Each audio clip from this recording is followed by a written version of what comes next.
kelompok 5, kami akan mempresentasikan hasil kerja kami dengan tema Nestorianisme. Nah, kami akan menjelaskan secara singkat apa itu Nestorianisme. Jadi, ajaran Nestorianisme ini berkaitan kuat dengan sifat Yesus Kristus. Nah, inti ajaran Nestorianisme ini itu mengajarkan bahwa dalam diri Yesus terdapat dua pribadi yang terpisah.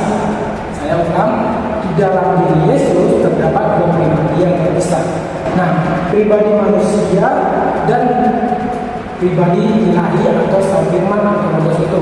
Nah, pandangan ini dianggap telah memisahkan kemanusiaan Yesus dan keilahian Kristus.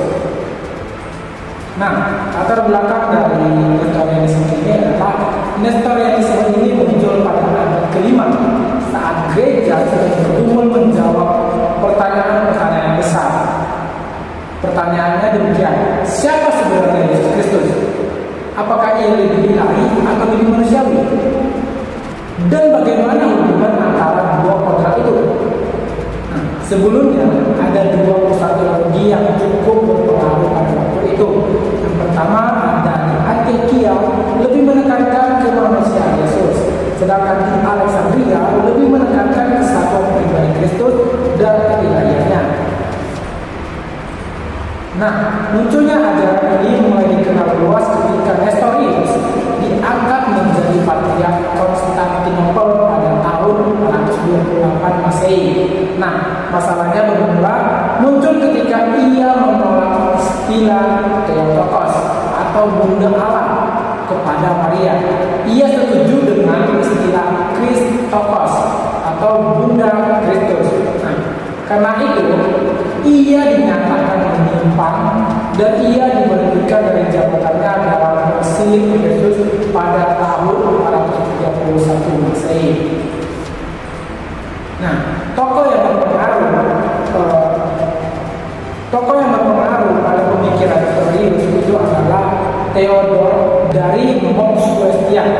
Tokoh yang paling keras menentang Nestorius itu adalah Cyril dari Alexandria.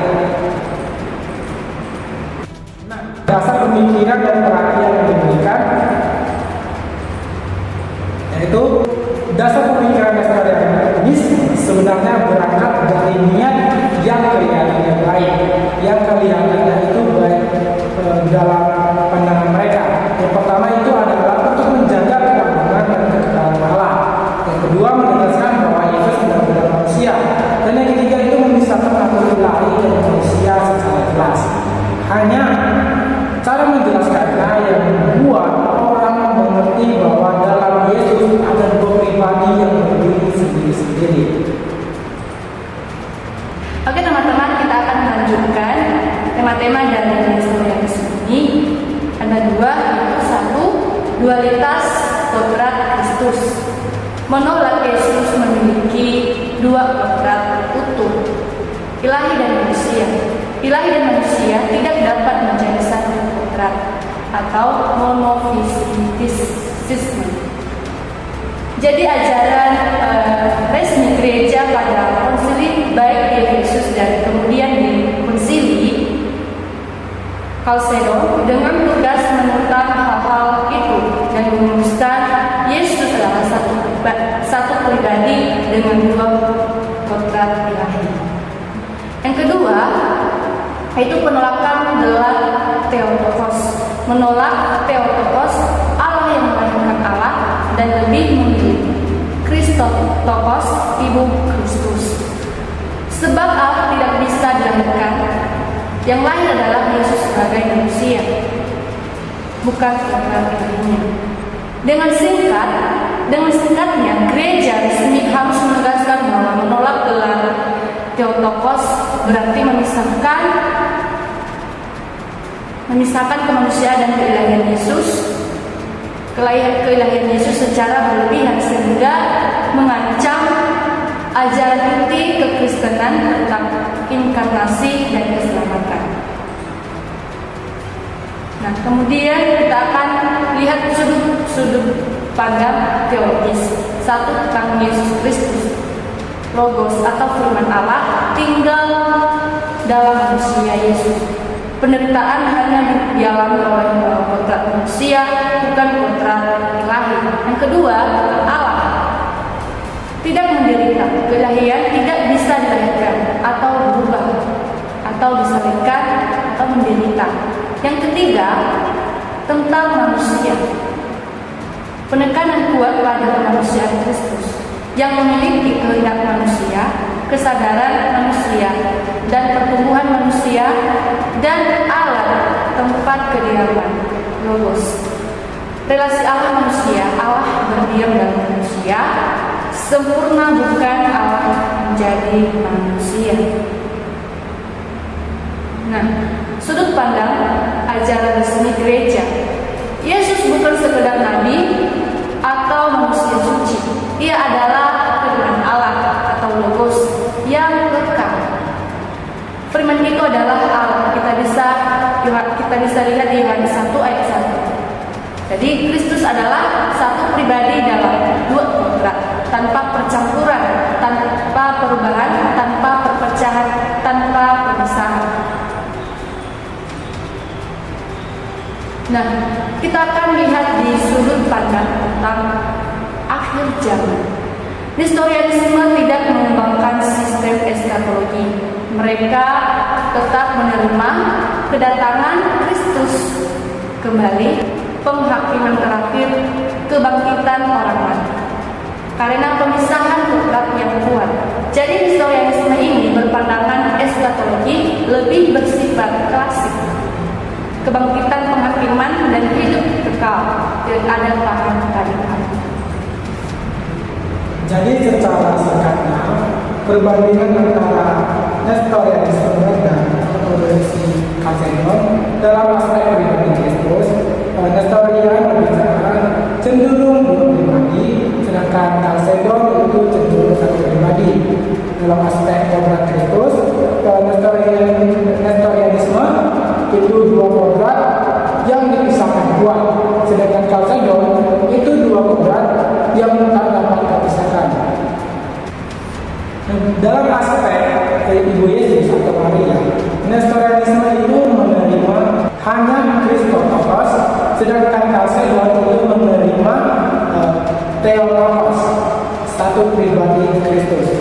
Nah, sedangkan aspek sekali manusia Yesus menderita, sedangkan di Kalsedon menderita menurut kodrat kemanusiaannya saja.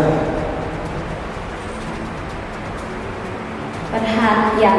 Yang pertama, kristologi sebagai fokus utama.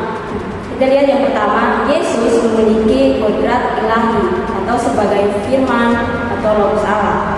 Yang kedua, Yesus memiliki kodrat manusia atau bisa dibilang lahir, menderita, atau mati. Keduanya dianggap berdampingan, bukan menyatu secara ontologis hakiki. Dan yang kedua, penolakan gelar Theotokos. Inti perhatian teologis Nestorianisme yang pertama, menjaga keutuhan dan kemurnian keilahian Allah. Yang kedua, menolak pencampuran antara ilahi dan manusia. Yang ketiga, mempertanyakan bagaimana penderitaan dan kematian dapat dikaitkan dengan Allah.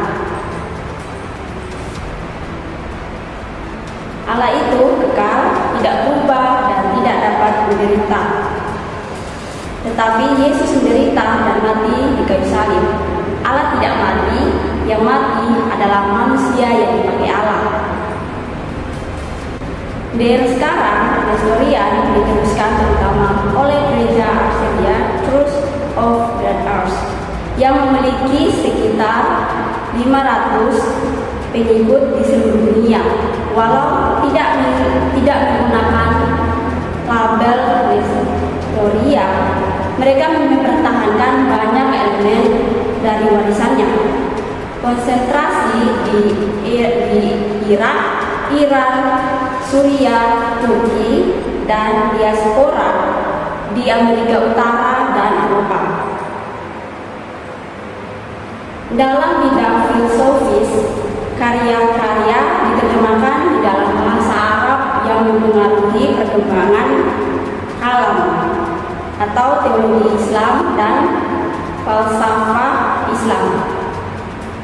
Penggunaan istilah kristologis dalam polemik atau perdebatan atau diskusi sengit terbuka.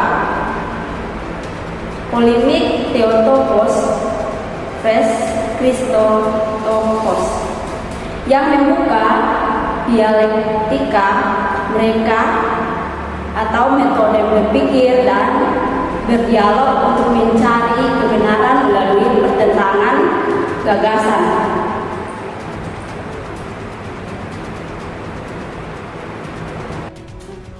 Jadi kesimpulan yang dapat kami berikan adalah ini merupakan wujud dari rasa berterima kasih kita kepada Nestorianisme karena membuka ruang untuk gereja mencoba upaya menjaga inti iman Kristen tentang identitas Yesus Kristus sebagai Allah yang menjadi manusia dan keselamatan manusia itu sendiri. Nah, jadi kami menuliskan seperti ini. Nestorianisme juga dapat dipahami sebagai bagian dari usaha awal gereja untuk menjelaskan Kristus secara rasional. Demikianlah konsultasi yang dapat saya sampaikan. Dan